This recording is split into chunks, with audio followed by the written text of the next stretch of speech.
Jamhuri ya Kidemokrasia ya Kongo imekumbana na mlipuko wa virusi vya Ebola, hususan katika jimbo la Ituri lililopo mashariki mwa taifa hilo.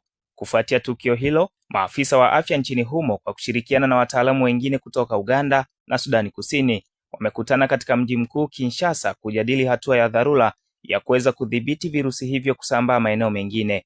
Jimbo la Ituri ni maarufu kwa shughuli za uchimbaji wa madini, jambo linalochagiza ongezeko la safari za wananchi kila siku, hali inayoweza kuongeza kasi ya maambukizi kusambaa katika maeneo mbalimbali.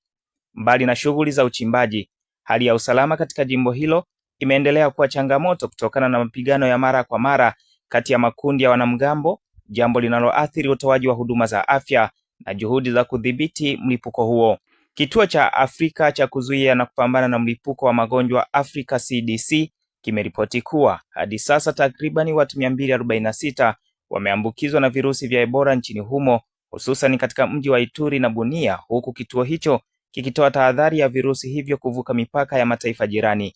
Mara ya mwisho mlipuko wa Ebola nchini DR Congo kuliripotiwa mwezi Agosti mwaka jana, ambapo watu zaidi ya 34 walifariki kabla ya ugonjwa huo kutangazwa kudhibitiwa mwezi Disemba. Hata hivyo, DR Congo imewahi kushuhudia moja ya milipuko mibaya zaidi ya Ebola duniani kati ya mwaka 2018 na 2020, ambapo takriban watu 2300 walipoteza maisha. Mimi ni Yohana Mashauri na hizi ni ripoti za kimataifa za Open Online Media.